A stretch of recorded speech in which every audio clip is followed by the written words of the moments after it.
Hello everyone, welcome to learner Sarthi. तो continue करते हैं आज की क्लास में पार्ट 1 कंप्यूटर नॉलेज की प्रिपरेशन को। और आज हम बात करेंगे HTML के लास्ट पार्ट के बारे में। इसके बाद HTML कंप्लीट हो जाएगा। तो आज की क्लास में हम प्रीवियस ईयर क्वेश्चंस को भी डिस्कस कर लेंगे और नेक्स्ट क्लास से स्टार्ट करेंगे न्यू टॉपिक मल्टीमीडिया। क्लियर हो गया? तो स्टार्ट करते हैं आज की क्लास को। अगर प्रीवियस किसी भी टॉपिक में कोई डाउट है तो आप कमेंट बॉक्स में कमेंट करके पूछ सकते हैं। और अगर आपने बाकी क्लासेस नहीं देखी तो आप प्लेलिस्ट के अंदर जाके सभी क्लासेस को एक्सेस कर सकते हैं। क्लियर हो गया? अब देखो यहाँ पे स्टार्ट करते हैं। तो हम ये सब डिस्कस कर चुके हैं प्रीवियस क्लासेस के अंदर। आज हमें स्टार्ट करना है HTML फॉर्म्स के साथ। तो यहाँ पर HTML फॉर्म्स को समझेंगे। ये सब पढ़ चुके हम पहले ही, तो लिस्ट तक हम डिस्कस कर चुके हैं। यस, तो यहाँ से स्टार्ट करते हैं आज की क्लास को। तो बात करेंगे HTML फॉर्म्स एंड इनपुट के बारे में। यहाँ से भी एक क्वेश्चन एक्सपेक्टेड रहता है, इसलिए हम इसको भी कवर अप कर लेते हैं। देखो यहाँ पे समझना, HTML फॉर्म्स का यूज़ क्यों करते हैं? क्योंकि हमें यूज़र से इनपुट को रिसीव करना होता है। तो HTML forms are used to select different kinds of user input. ठीक है, और जो भी हम इनपुट पास करते हैं HTML फॉर्म्स के अंदर, वो सर्वर पे जाके क्या होते हैं, स्टोर हो जाते हैं और वहाँ पर उस डेटा पे इवैल्यूएशन होके फर्दर कोई प्रोसेस होता है। अब देखो यहाँ पे क्या है, a form can contain input elements. तो आप देखते भी हो जब आप फॉर्म भरते हो किसी भी जॉब के लिए, तो आपको दिखता है वहाँ पर कि वहाँ पे अलग अलग इनपुट एलिमेंट्स होते हैं। कौन कौन से होते हैं? उसके अंदर होता है टेक्स्ट फील्ड, चेक बॉक्सेस होते हैं, रेडियो बटन्स होता है, सबमिट बटन होता है एंड मोर बटन्स उसके अंदर अवेलेबल रहते हैं। A form can also contain select list होती है, वहाँ पर टेक्स्ट एरिया होता है, फील्ड सेट होता है, लेजेंड्स होते हैं एंड लेबल एलिमेंट्स भी होते हैं। तो यहाँ पे बात करेंगे किस तरीके से हम HTML के अंदर फॉर्म को क्रिएट कर सकते हैं। देखो यहाँ पर the form tag is use to create HTML form. तो HTML में फॉर्म को क्रिएट करने के लिए हम फॉर्म टैग का इस्तेमाल करेंगे। तो फॉर्म लिखा, इसके बाद इसके बीच में सारे इनपुट एलिमेंट्स आएंगे एंड देन यहाँ पर क्लोजिंग फॉर्म टैग भी आएगा। अब देखो यहाँ पर HTML फॉर्म्स के अंदर इनपुट एलिमेंट को समझेंगे। यहाँ पर the most important form element is the input element. अगर आपको कोई भी फील्ड को इनपुट करवाना है तो उसके लिए हम इस्तेमाल करेंगे इनपुट एलिमेंट का। अब देखो यहाँ पर क्या होता है, इनपुट एलिमेंट बेसिकली क्या होता है, ये बेसिकली यूजर की इंफॉर्मेशन को सिलेक्ट करने में हेल्प करता है। An input element can vary in many ways depending on the type attribute। अब input element के जो अलग अलग वेरिएंट है वो डिपेंड करते हैं इसके टाइप एट्रीब्यूट के ऊपर। अगर टाइप की वैल्यू है टेक्स्ट फील्ड तो उसमें हम सिर्फ टेक्स्ट लिख पाएंगे। अगर टाइप की वैल्यू चेक बॉक्स है तो हम चेक बॉक्स क्रिएट कर पाएंगे। अगर टाइप की वैल्यू पासवर्ड है तो हम पासवर्ड अपने फॉर्म के अंदर डाल पाएंगे। सिमिलरली रेडियो बटन है, सबमिट बटन है एंड मोर बटन्स भी इसके अंदर रहते हैं। तो यहाँ पर HTML फॉर्म में सबसे इम्पॉर्टेंट जो एलिमेंट है वो है इनपुट एलिमेंट, और इसी के टाइप एट्रीब्यूट की वैल्यू चेंज कर करके हम अलग अलग एलिमेंट्स इसके अंदर इंसर्ट करते रहते हैं। तो यहाँ पर देखो, सबसे पहले बात करेंगे the most used input types are described below. तो जो मोस्ट यूज्ड इनपुट टाइप है उन्हें हम यहाँ पर डिस्कस करेंगे। फर्स्ट क्या है, टेक्स्ट फील्ड। ठीक है, तो HTML फॉर्म के अंदर कैसे हम टेक्स्ट को इंसर्ट कर सकते हैं फॉर्म के अंदर, इस पे यहाँ पर हम बात करेंगे। आप देख पा रहे हो, यहाँ पे थोड़ा जूम कर लेते हैं।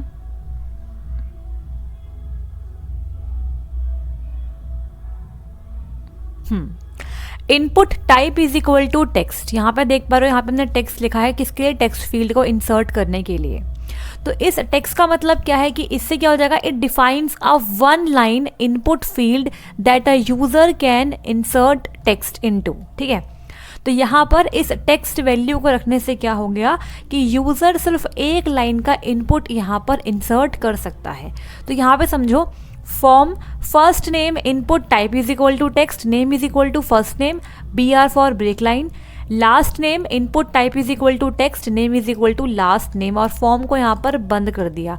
तो अगर मैं इस कोड को रन करती हूँ ऑन द ब्राउज़र तो मुझे ये वाला आउटपुट मिलेगा। कैसे, देखो यहाँ पर आ जाएगा फर्स्ट नेम लिखा हुआ जो यहाँ पर लिखा हुआ है, इसके बाद input type is equal to text इसकी वैल्यू है, तो यहाँ पर आपको दिख रहा है कि एक टेक्स्ट फील्ड हमें मिल गई जिसमें हम 1 लाइन इनपुट इंसर्ट कर पाएंगे। तो फर्स्ट नेम में भी और लास्ट नेम में भी हम 1 लाइन इनपुट इंसर्ट कर पाएंगे।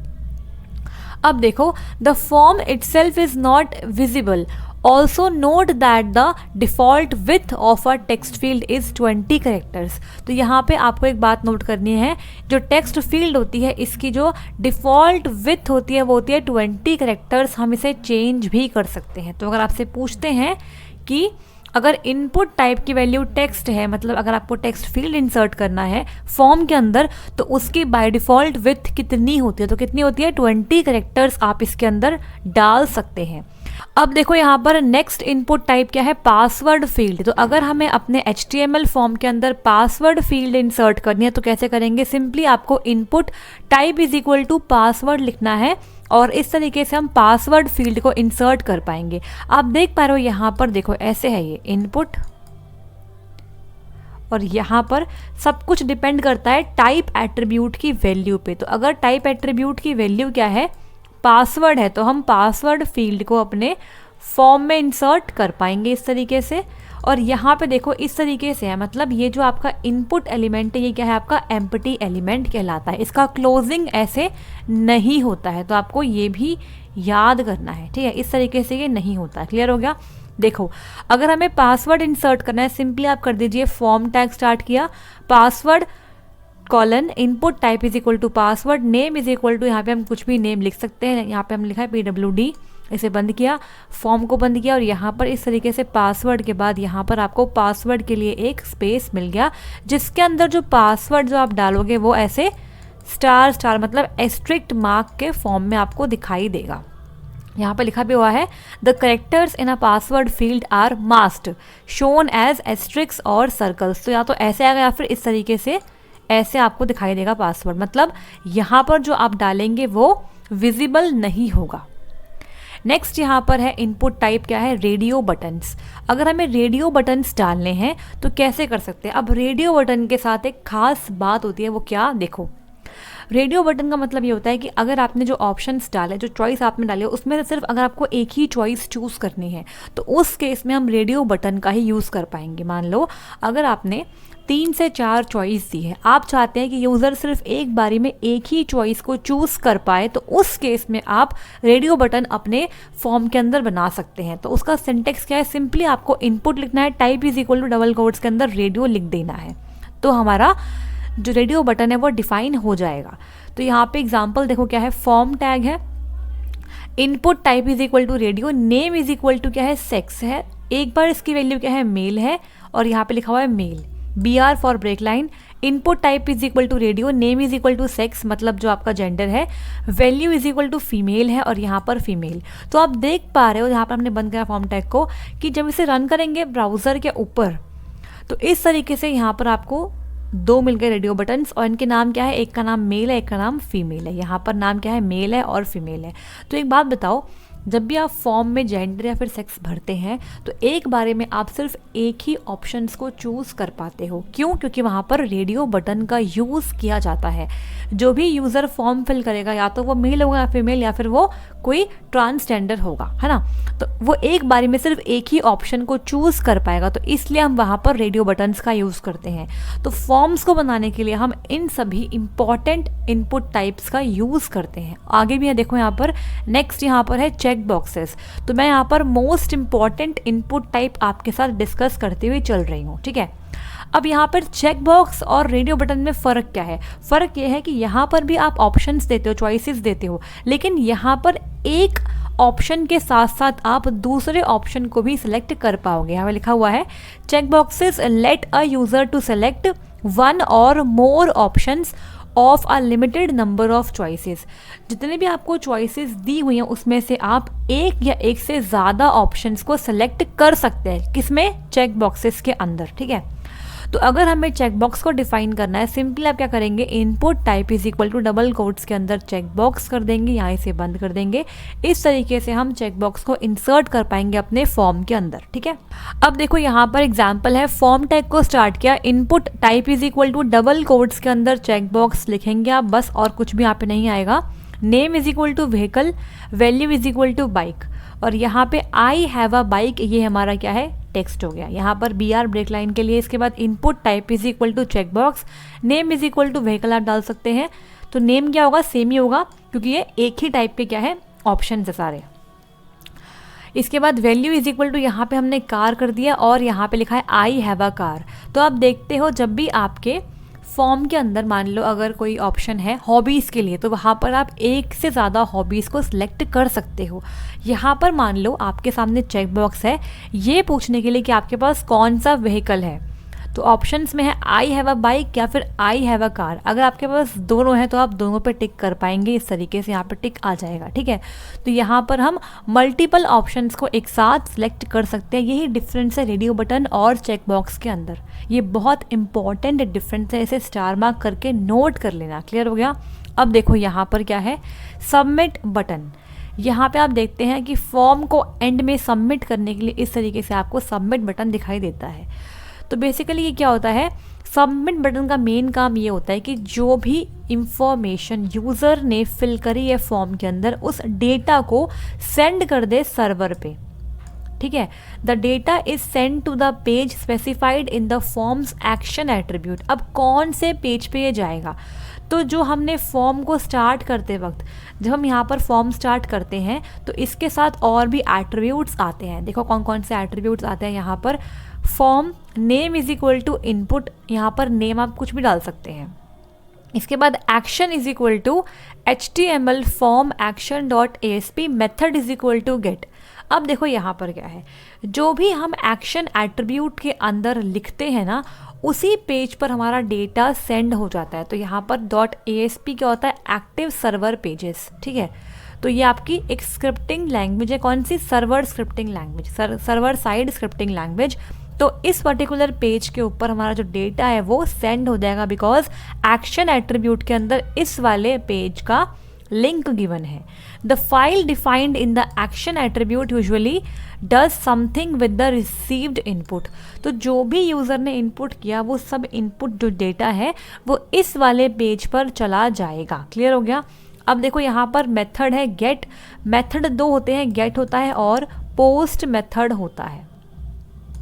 दो टाइप के होते हैं method.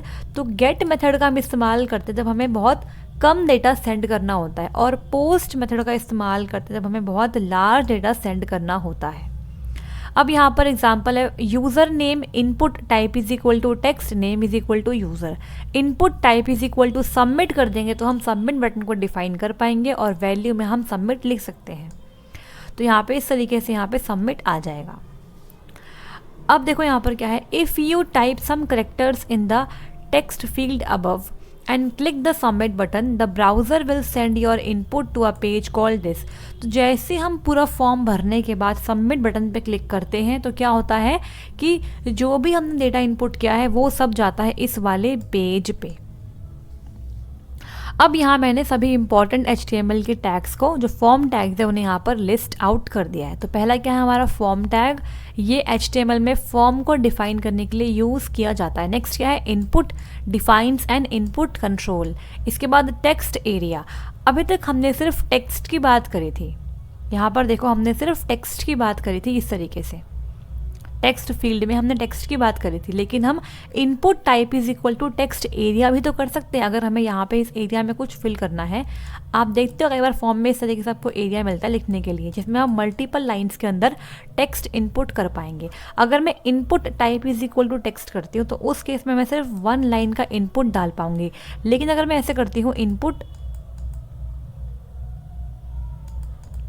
Type is equal to, अगर मैं डबल कोट्स के अंदर टेक्स्ट एरिया करती हूँ इस तरीके से, समझ लेना इसको, तो इस केस में क्या होगा कि मैं मल्टीपल लाइंस में अपना टेक्स्ट इंसर्ट कर पाऊंगी। तो यहाँ पर देखो defines a multi line text input control.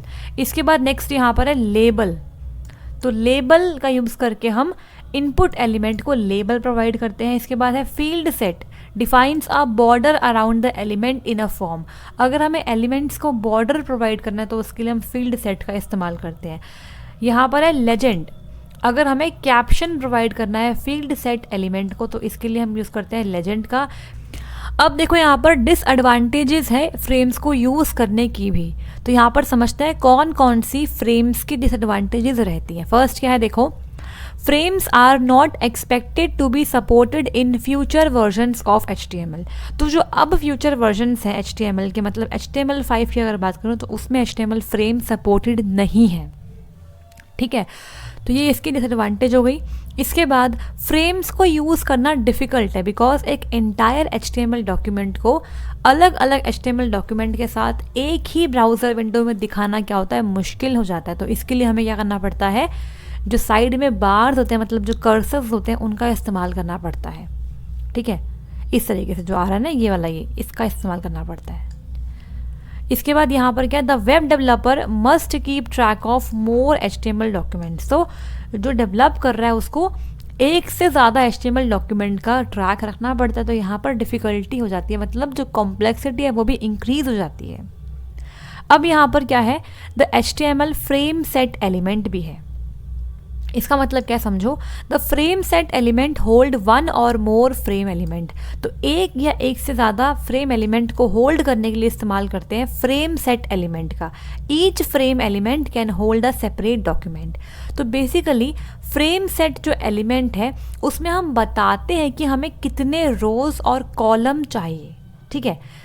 और हम जो रोज़ और कॉलम को बताएंगे वो हम बताएंगे परसेंटेज या फिर पिक्सल्स की फॉर्मेट में। जैसे कि मान लो एग्जांपल के लिए यहाँ पर 3 कॉलम्स है, तो यहाँ पर हमने फ्रेम सेट एलिमेंट के अंदर ये स्पेसिफाई करा होगा कि मुझे कितने कॉलम्स चाहिए, मतलब मुझे यहाँ पर 3 कॉलम चाहिए। मैं चाहूँ तो यहाँ पर रोज़ भी बना सकती हूँ इस तरीके से। तो यहाँ पर हो जाएंगे 1 2 3 4 5 6 यहाँ पर फ्रेम बन जाएंगे।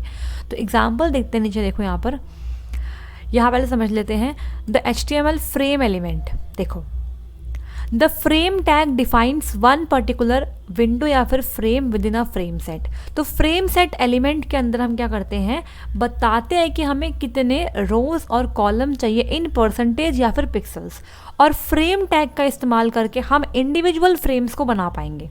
अब यहाँ पे एग्जाम्पल देखो, यहाँ पर देखो frame set cols is equal to double quotes के अंदर 25% कॉमा 75%, मतलब मैंने यहाँ पर कॉलम्स को बनाया तो कॉल्स यूज़ करते हैं कॉलम्स के लिए, ठीक है। तो यहाँ पर एक है 25% कॉमा एक है 75%, मतलब मुझे यहाँ पर 2 कॉलम चाहिए, एक बनेगा इस परसेंटेज का, एक बनेगा इस परसेंटेज का। तो मान लो ये आपकी ब्राउज़र विंडो है तो वो इस तरीके से डिवाइड हो गई। देखो यहाँ पर 25% जाएगा, छोटा है ये और ये बड़ा है, तो ये पहला फ्रेम बन गया और ये बन गया दूसरा फ्रेम, 2 कॉलम बन गए।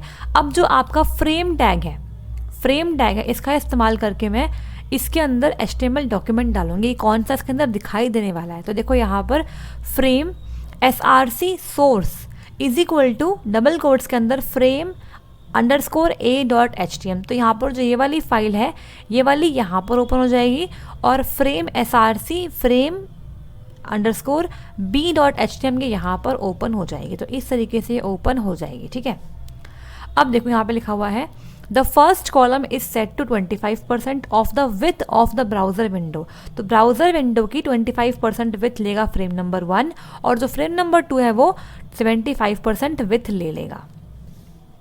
इसके बाद देखो यहाँ क्या लिखा हुआ है नोट पॉइंट के अंदर, the frame set column size can also B set in pixels. तो यहाँ पे हमने परसेंटेज में सेट किया है, हम चाहे तो इन्हें पिक्सल्स में भी सेट कर सकते हैं। तो cols is equal to 200,500 and one of the columns can be set to use the remaining space. अब देखो हम यहाँ पे ऐसा भी कर सकते हैं, अगर मैं यहाँ पर ये लिखती कॉल्स इज इक्वल टू 25% और यहाँ पे से स्टार लिख देती, तो यहाँ पे मैंने क्या यूज़ करा है, वाइल्ड कार्ड करेक्टर का यूज़ किया है। किसका यूज़ किया है, वाइल्ड कार्ड करेक्टर का यूज़ किया है। तो इससे क्या होता है कि 25% जो विथ है वो तो यहाँ आ गई और जो बची हुई है वो यहाँ आ जाएगी। तो कितना बचा हुआ है, ऑब्वियस सी बात है, अगर 100% पूरा होता है तो यहाँ पर बाय डिफ़ॉल्ट 75% ही तो आएगा। तो मैं यहाँ पर 75% ना लिखकर स्टार भी लिख सकती हूँ। क्लियर हो गया। अब यहाँ पर देखो कुछ और पॉइंट्स है, इन्हें भी समझना हमारे लिए इम्पॉर्टेंट है। टिप है, if a frame has visible borders the user can resize it by dragging the border. अगर आपके फ्रेम के अंदर बॉर्डर है तो यूज़र उसे रिसाइज कर सकता है बॉर्डर को ड्रैग करके। To prevent a user from doing this you can add no resize is equal to no resize to the frame tag. अगर आप चाहते हैं कि यूज़र रीसाइज ना कर पाए तो हमें फ्रेम टैग के अंदर यहाँ पर ही एक एट्रीब्यूट है नो रिसाइज करके, इसकी वैल्यू को डबल कोट्स के अंदर नो रिसाइज सेट करना पड़ेगा। अब यहाँ पर देखो नोट एक और है, add the no frames tag for the browsers that do not support frames. अगर कुछ ऐसे ब्राउज़र होते हैं जो फ्रेम्स को सपोर्ट नहीं करते तो उनके लिए आपको नो फ्रेम्स वाला टैग डालना पड़ेगा। अगर नहीं डालेंगे तो एरर आ जाएगी क्योंकि ब्राउज़र सपोर्ट नहीं कर पाएगा उस फ्रेम को। ठीक है, देखो यहाँ पर you can not use the, ये बहुत इंपॉर्टेंट लाइन है, you can not use the body tags together with the frame set tag. तो इस फ्रेम सेट टैग के साथ हम बॉडी टैग का यूज़ नहीं कर सकते। However if you add a no frames tag containing some text for browsers that do not support frames you will have to enclose the text in the body. यहाँ पर एक बात समझिए, देखो अगर हम फ्रेम सेट टैग का use करेंगे तो हम बॉडी का यूज़ नहीं करेंगे, लेकिन अगर आप नो फ्रेम्स टैग का यूज़ करेंगे उन ब्राउज़र्स के लिए जो सपोर्ट नहीं कर पाते हैं फ्रेम्स को, मान लीजिए, तो आपको उस केस के अंदर बॉडी टैग का इस्तेमाल करना पड़ेगा। तो इस तरीके से आएगा बॉडी टैग और इसके अंदर फिर हम लिखेंगे नो फ्रेम। यहाँ पर आप चाहे तो कोई भी मैसेज दे सकते हैं। इसके बाद फिर नो फ्रेम्स को बंद करेंगे और एंड में बॉडी को बंद करेंगे। तो इस तरीके से हम नो फ्रेम टैग का यूज़ करेंगे, किसके साथ, बॉडी टैग के साथ। लेकिन फ्रेम सेट टैग को हम बॉडी के साथ यूज़ में नहीं ला सकते हैं, तो बॉडी के बाहर यूज़ करते हैं हम किसका, फ्रेम सेट टैग का। अब यहाँ पे कुछ इंपॉर्टेंट HTML फ्रेम के टैग्स हैं। तो पहला तो आपका फ्रेम सेट ही है जिसके अंदर हम नंबर ऑफ फ्रेम्स के बारे में बताते हैं, कितने हमें फ्रेम्स चाहिए। तो यहाँ पर हम कॉल्स ना लिखकर रोज भी लिख सकते हैं इस तरीके से। ठीक है, तो उस केस में ऐसे रोज बन जाएंगी, ऐसे 2 बन जाएगी रोज या फिर 3 बन जाएगी रोज। ठीक है, इसके बाद नेक्स्ट है फ्रेम टैग, जो कि एक फ्रेम मतलब एक सब विंडो को डिफाइन करने की हेल्प में आता है। और यहाँ पर एक और है नो फ्रेम टैग, जिसका इस्तेमाल करते हैं उन ब्राउज़र्स के लिए जहाँ पर वो फ्रेम को हैंडल नहीं कर पाते, तो उस केस में एरर ना आए इसलिए हम नो फ्रेम टैग का यूज़ करते हैं। अब देखो जो HTML5 है, जो आजकल के न्यू मॉडर्न वर्जन्स है, उसके अंदर हम HTML फ्रेम्स का यूज़ नहीं कर पाते। तो वहाँ पर हम क्या यूज़ करते हैं, वहाँ पे हम यूज़ करते हैं HTML आई फ्रेम्स का यूज़ करते हैं। ठीक है, तो an I frame is use to display a web page within a web page. तो बेसिकली ये सेम ही काम करता है फ्रेम की तरह, एक वेब पेज के अंदर किसी दूसरे वेब पेज को देखने के लिए इस्तेमाल करते हैं HTML फ्रेम्स या फिर आई फ्रेम्स का। अब इसका सिंटेक्स क्या है, देखो यहाँ पर सिंपल लिखना है आई फ्रेम, इसके बाद src is equal to double quotes के अंदर URL और इसके बाद यहाँ पर हम इसे क्लोज कर देंगे। तो जो URL है यहाँ पर ये बताता है लोकेशन ऑफ सेपरेट पेजेस का। हम आई फ्रेम के अंदर हाइट और विथ भी सेट कर सकते हैं अपने फ्रेम की। तो यहाँ पर देखो हाइट और विथ 2 एट्रीब्यूट हैं फ्रेम की हाइट और विथ को सेट करने के लिए। देखो यहाँ पर the attribute values are specified in pixel by default. तो इन एट्रीब्यूट की वैल्यू बाय डिफ़ॉल्ट पिक्सल्स में होती है, लेकिन हम इन्हें % में भी लिख सकते हैं। एग्जाम्पल देखो यहाँ पर iframe src is equal to demo underscore iframe dot HTML, ये हमारा क्या है URL हो गया। विथ हमने कर दी 200, हाइट 200। तो यहाँ पे बाय डिफ़ॉल्ट क्या है, पिक्सल्स के अंदर है। हम चाहे तो इसको ऐसे 80% और इसे 60% ऐसे भी लिख सकते हैं। अब देखो आई फ्रेम रिमूव द बॉर्डर, तो बॉर्डर को रिमूव करने के लिए सिंपली आप क्या करेंगे, आप सिंपली यहाँ पर फ्रेम बॉर्डर एट्रीब्यूट की वैल्यू को 0 कर देंगे। ठीक है। तो इस एट्रीब्यूट की वैल्यू को अगर हम 0 करते हैं तो यहाँ पर हमारा जो बॉर्डर है वो रिमूव हो जाएगा। इसके बाद देखो यहाँ पर क्या है, use I frame as a target for a link. यहाँ पे समझो, an I frame can also be use as the target frame for a link. किसी लिंक के लिए एक टारगेट फ्रेम की तरह भी ये एक्ट कर सकता है। यहाँ पे समझो, the target attribute of a link must refer to the name attribute of the iframe. यहाँ पे ये चीज़ मैंडेटरी है। एग्जाम्पल देखो, iframe S R C is equal to U R L हो गया। अब नेम इज इक्वल टू, हमने यहाँ पे एक नेम दिया है आई फ्रेम अंडरस्कोर ए, फिर क्लोज किया आई फ्रेम को। अब यहाँ पर हमने एक लिंक लगाया है पैराग्राफ टैग के अंदर, A href is equal to यहाँ पे एक यू आर एल है, target is equal to I frame underscore A. तो जो यहाँ पर नेम एट्रीब्यूट और टारगेट एट्रीब्यूट की वैल्यू है वो सेम होनी चाहिए, ठीक है। इसके बाद हमने यहाँ पर लिखा टेक्स्ट, एंकर टैग बंद किया और पी टैग बंद किया। तो यहाँ पर क्या हुआ, जो हमारा आई फ्रेम टैग है उसे हमने कैसे यूज़ किया, एक टारगेट फ्रेम की तरह यूज़ किया उस पर्टिकुलर लिंक के लिए। तो जैसे हम उस पर लिंक पे क्लिक करेंगे तो वो इस वाले फ्रेम के अंदर वो वाला लिंक ओपन हो जाएगा। क्लियर हो गया। अब देखो यहाँ पर आई फ्रेम टैग का तो सिर्फ एक ही इंपॉर्टेंट टैग है, दैट इज आई फ्रेम, जिसके अंदर हम इनलाइन सब विंडो मतलब फ्रेम को क्रिएट कर पाएंगे। अब यहाँ पर लास्ट टॉपिक है HTML चैप्टर का, जो है HTML कलर्स। तो समझते हैं क्या होता है HTML colours. Colours are displayed combining red green blue light. आप जानते हैं कि RGB फॉर्मेट आपने सुना भी होगा। तो कलर्स बेसिकली इस फॉर्मेट में सबसे ज़्यादा पाया जाता है। अब देखो यहाँ पे बात करेंगे कलर की वैल्यूज़ के बारे में। तो अलग अलग कलर की अलग अलग वैल्यूज़ होती है, तो कैसे हम इसकी वैल्यूज़ को समझ पाएंगे। देखो यहाँ पर HTML colors are defined using a hexadecimal notation।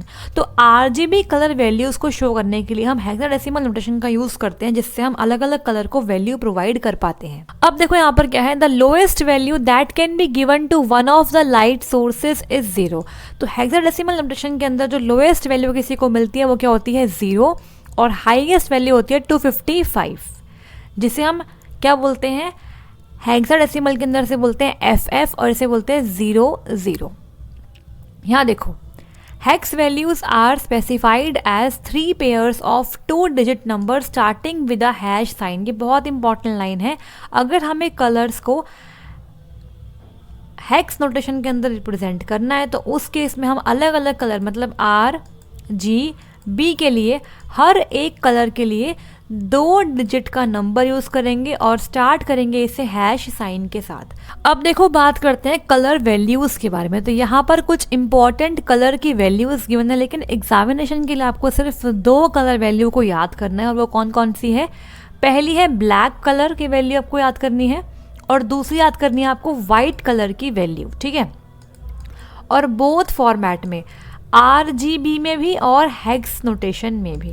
तो यहाँ पर आप देखिए, ब्लैक के लिए होता है RGB 000, और यहाँ पर है हेक्साडेसिमल, तो यहाँ पर है हैश विद 00, 00 एंड 00। तो यहाँ पर 2 डिजिट जो है वो है R के लिए, अलग 2 जो है वो है G के लिए, और लास्ट 2 जो है वो है B के लिए। और अगर बात करें वाइट की तो यहाँ पर है RGB 255, 255, 255। अब देखो अगर यहाँ पे हम बात करें रेड कलर की, तो आप देख पा रहे हो कि सिर्फ जो रेड वैल्यू है उसको यहाँ पर हमने दिया है 255, और बाकी हमने कर दी 0,0। अगर बात करें ग्रीन की तो यहाँ पे ग्रीन को वैल्यू दी है 255, बाकी कर दिए 0। और यहाँ पर क्या है ब्लू की अगर हम बात करें, देखो ब्लू की बात करें हम तो यहाँ पर है 0,0 और यहाँ पर है 255। तो RGB मतलब रेड ग्रीन ब्लू की अगर हम बात करें तो इस तरीके से हम इनको वैल्यू प्रोवाइड करते हैं। तो आपको एग्जामिनेशन में जो याद करनी है वो है ब्लैक की वैल्यू, वाइट की, और रेड ग्रीन और ब्लू तो आप ऐसे ही कर लेंगे, आराम से हो जाएगी, ठीक है। रेड ग्रीन और ब्लू तो बहुत ही आसानी से आपको याद हो जाएंगे। तो यहाँ पर देखो, the combination of red green and blue values from 0 to 255 gives more than 16 million different colours. 256 into 256 into 256। तो यहाँ पर अगर हम बात करें इन 3 कलर के कॉम्बिनेशन से 16 मिलियन डिफरेंट कलर कॉम्बिनेशंस बन सकते हैं। तो ये था आपका HTML चैप्टर। आई होप आपको सब कुछ समझ में आ गया होगा। अब बात करेंगे HTML चैप्टर पर बेस्ड क्वेश्चंस के बारे में। तो यहाँ पर मैंने बहुत सारे क्वेश्चंस आपके लिए रखे हुए हैं, देखो।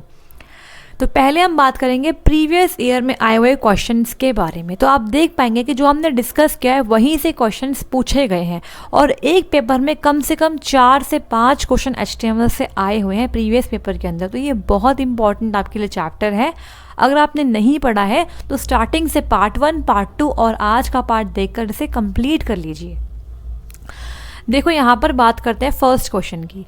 In an HTML page, the A tag defines a hyperlink and its dash attribute specifies the URL of the page the link goes to। तो एंकर टैग की अगर हम बात करें, एंकर टैग में कौन सा एट्रीब्यूट रिस्पॉन्सिबल होता है उस पर्टिकुलर पेज के लिंक को रखने के लिए जहाँ हमें जाना होता है, तो उसके लिए कौन सा होता है, href एट्रीब्यूट। ठीक है, तो href एट्रीब्यूट का इस्तेमाल करते हैं हम एंकर टैग के साथ URL को रखने के लिए। नेक्स्ट बढ़ेंगे आगे, बात करेंगे अगले क्वेश्चन के बारे में। Which of the following is used with the IMG मतलब image tag as an attribute to specify the alternate text for the image. तो अगर हमें इमेज टैग के साथ ऑल्टरनेट टेक्स्ट को रखना है तो किस पर्टिकुलर हम एट्रीब्यूट का यूज करेंगे। यहाँ पर देखो एट्रीब्यूट है ऑक्सिलरी, डुप्लीकेट, ऑल्ट या फिर ऑल्टरनेट। तो हम यूज़ करेंगे इसमें ऑल्ट एट्रीब्यूट का, ना कि ऑल्टरनेट का। तो ये भी गलत, ये भी गलत और ये भी गलत। ठीक है, इसके बाद देखो नेक्स्ट क्वेश्चन क्या है।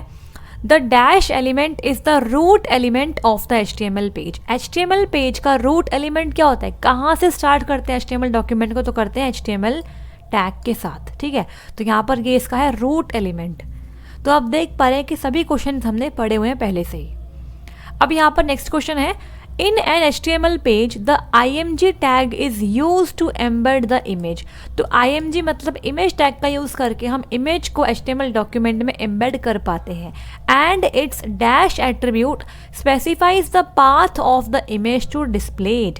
जिस भी इमेज को हम डिस्प्ले करवाना चाहते हैं उसका पाथ हम स्पेसिफाई करते हैं कौन से एट्रीब्यूट के अंदर, SRC में, पाथ में, सोर्स में या फिर रूट में। तो यहाँ पे इसका आंसर ऑप्शन नंबर A बनेगा, SRC एट्रीब्यूट। ठीक है, अब देखो बढ़ते हैं आगे और बात करेंगे अगले क्वेश्चन की। तो यहाँ पर देखो निम्नलिखित HTML कथन में विशेषता मतलब एट्रीब्यूट नाम की पहचान करें। तो यहाँ पे आपको क्वेश्चन दिया हुआ है, आपको बताना है इसमें से एट्रीब्यूट कौन सा है। लेफ्ट है क्या, नो। P और क्लोजिंग P है क्या, नो। अलाइन है या फिर फाइनल एग्जामिनेशन। तो आप देख पा रहे हो यहाँ पर जो लेफ्ट है वो क्या है, आपका एट्रीब्यूट की वैल्यू है। तो ये तो नहीं हो सकता। यहाँ पर जो P है और जो क्लोजिंग P है ये तो हमारे टैग होते हैं, तो ये तो एट्रीब्यूट नहीं है। इसके बाद अलाइन क्या है आपका, ये आपका एट्रीब्यूट है। और फाइनल एग्जामिनेशन तो हमारा टेक्स्ट है, तो ये भी गलत है।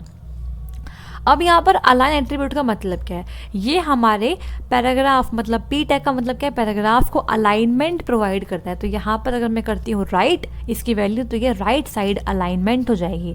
लेफ्ट मतलब हमारा जो पैराग्राफ है वो लेफ्ट साइड अलाइन रहेगा। ठीक है, बढ़ते हैं आगे, बात करेंगे अगले क्वेश्चन की। देखो HTML टेबल में TD starting tag and closing tag के बीच में तत्व डिफ़ॉल्ट रूप से डैश होते हैं। अगर हम बात करें जो टेबल का डेटा है, जैसे यहाँ हमने लिख दिया कॉफ़ी,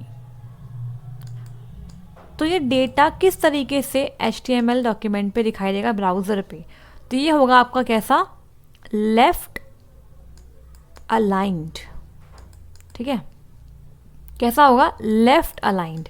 अगर हम बात करें जो टेबल हेडर होता है TH टैग, इसके अंदर लिखा हुआ जो डेटा है, मान लो मैंने लिख दिया रोल नंबर, ये मेरा हेडिंग है, तो इसके अंदर लिखा हुआ जो डेटा है वो दिखाई देता है सेंटर और बोल्ड।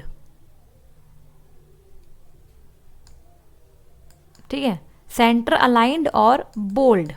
और यहाँ पर ये होता है लेफ्ट अलाइंड और ये होता है रेगुलर। ये बोल्ड नहीं होता, सिंपल क्या होता है, रेगुलर होता है। क्लियर हो गया। तो इस तरीके से आपको ध्यान देना है। मैं यहाँ पर एक बार साफ से लिख देती हूँ।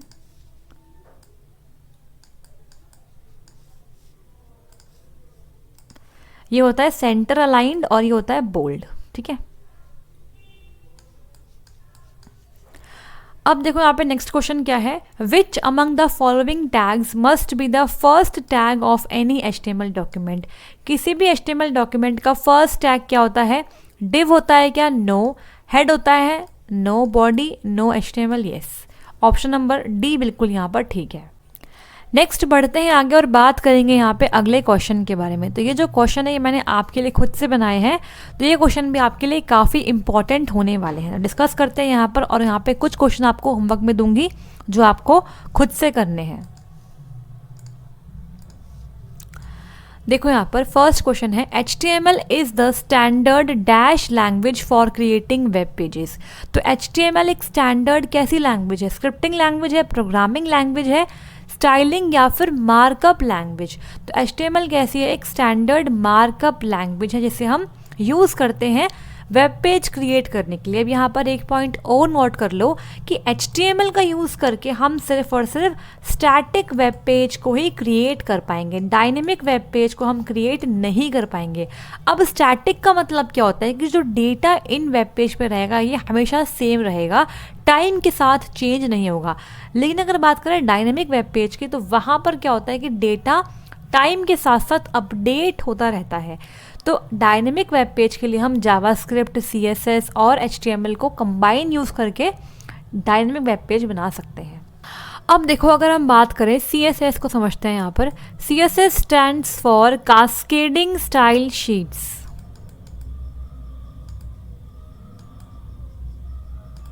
ये इसकी फुल फॉर्म है, और इस वक्त जो करंट वर्जन है वो है CSS 3 चल रहा है, ठीक है।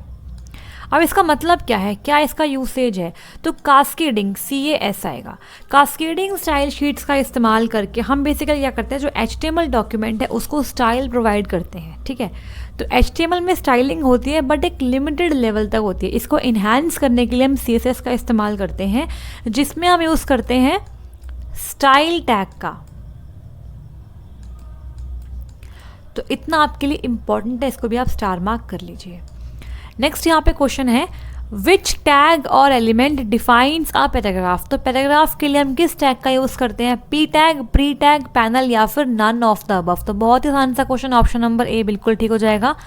नेक्स्ट यहाँ पे क्वेश्चन है, which tag contains the meta information about the HTML page. तो HTML पेज के अंदर मेटा इंफॉर्मेशन कौन सा टैग कंटेन करता है, मतलब इसमें होती है extra information about the HTML document. तो वो कौन सा टैग है, HTML है, टाइटल है, हेड या फिर बॉडी। तो इसका आंसर है हेड टैग। ये बहुत इंपॉर्टेंट क्वेश्चन है, कई बार एग्जामिनेशन में ये पूछा गया है, स्टार मार्क कर लो। और इसका आंसर ऑप्शन नंबर सी होगा, हेड टैग, ठीक है। अब यहाँ पर नेक्स्ट क्वेश्चन है, who invented HTML। This is homework question. Next question देखते हैं यहाँ पर, HTML tags with no content are called. जिन HTML टैग्स के अंदर कंटेंट नहीं होते उन्हें हम क्या बोलते हैं, special tags, advance tags, empty tags या फिर अदर टैग्स। तो ये भी आपका होमवर्क क्वेश्चन है। नेक्स्ट क्वेश्चन यहाँ पर है, what is the correct syntax of BR tag. तो BR मतलब ब्रेक लाइन टैग का करेक्ट सिंटेक्स क्या है, BR इस तरीके से BR, ऐसे या फिर ऑल ऑफ द अबव। तो यहाँ पर देखो इसका आंसर क्या बनेगा, A and B both, A only, C only या फिर आपका fourth option A, B and C। तो यहाँ पर आपको पता है जो BR टैग होता है ये होता है एम्प्टी टैग। तो यहाँ पर ऑप्शन नंबर A और B दोनों ठीक है, लेकिन C तो बिल्कुल गलत हो गया, क्योंकि यहाँ पे क्लोजिंग टैग तो होता ही नहीं है इस तरीके से, तो ये तो गलत ही हो गया। और D भी हमारा तो गलत है। तो यहाँ पे जो ऑप्शन है वो क्या है, first, second, third and fourth. तो यहाँ पे ऑप्शन नंबर फर्स्ट बिल्कुल ठीक है, सेकंड गलत, थर्ड गलत और फोर्थ भी गलत है, ठीक है। तो हम BR टैग का यूज़ ऐसे भी कर सकते हैं और इस तरीके से भी कर सकते हैं। नेक्स्ट यहाँ पे क्वेश्चन है, which tag is use to define preformatted text. तो प्री फॉर्मेटेड टेक्स्ट के लिए किस टैग का यूज़ करते हैं, दिस इज होमवर्क क्वेश्चन। अगर आपने क्लासेस लिए तो आप डेफिनेटली इसका आंसर कर पाएंगे। Next question, which HTML tag is use to define emphasize text. Emphasize text के लिए हम किस टैग का यूज़ करते हैं, इटैलिक, EM, I या फिर IT। तो इसके लिए हम करते हैं EM टैग का, और EM टैग के अंदर लिखा हुआ जो टेक्स्ट है वो इटैलिक ही होता है, ठीक है। नेक्स्ट देखते हैं यहाँ पर, which HTML tag is use to define marked और हाईलाइटेड टेक्स्ट। तो मार्क्ड और हाईलाइटेड टेक्स्ट के लिए किस टैग का यूज़ करेंगे? मार्क का, हाईलाइट का, एम या फिर हाईलाइटेड का? तो इसके लिए करते हैं मार्क टैग का यूज़, ठीक है। Next question, which HTML tag is use to define subscript text? तो सबस्क्रिप्ट टेक्स्ट के लिए किस टैग का यूज़ करेंगे? होमवर्क क्वेश्चन है।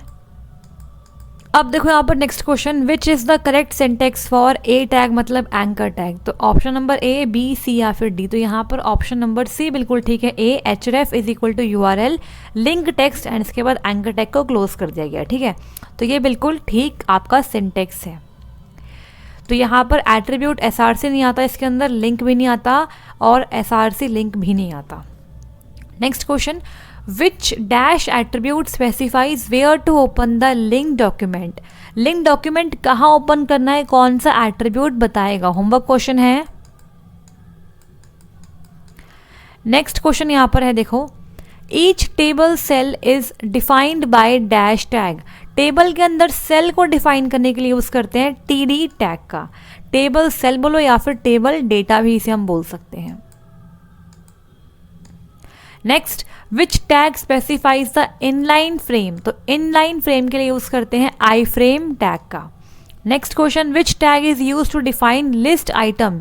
लिस्ट के आइटम को डिफाइन करने के लिए यूज करते हैं LI टैग का, ना कि लिस्ट का। Next question, which is the correct syntax to include comment in the HTML document? तो कमेंट कौन से होते हैं HTML के अंदर? Option number A, B, C या फिर डी? होमवर्क क्वेश्चन है। Next question, which HTML tag is use to define text with strong importance? तो स्ट्रॉन्ग इंपॉर्टेंस के लिए यूज करते हैं स्ट्रॉन्ग का, बोल्ड का, बोल्डर या फिर बी टैग? तो स्ट्रॉन्ग इंपॉर्टेंस के लिए हम करते हैं स्ट्रॉन्ग टैग का यूज और यहाँ पर जो टेक्स्ट है वो बोल्ड ही होता है। अगर सिंपली बोल्ड करना है तो हम करेंगे बी टैग, और अगर आपको स्ट्रॉन्ग इंपॉर्टेंस दिखाने तो इसके लिए यूज करते हैं स्ट्रॉन्ग टैग का, और यहाँ पर जो आपका टेक्स्ट है वो बोल्ड ही दिखाई देता है, ठीक है। नेक्स्ट क्वेश्चन देखो यहाँ पर, which attribute specifies the alternate text for the image? तो इमेज के लिए ऑल्टरनेट टेक्स्ट कौन दिखाता है? आपका alt attribute. Next question, which tag is use to define ordered listing? तो ऑर्डर्ड लिस्टिंग के लिए यूज करते हैं OL टैग का, ना कि UL टैग का। Next, which tag is a block level element?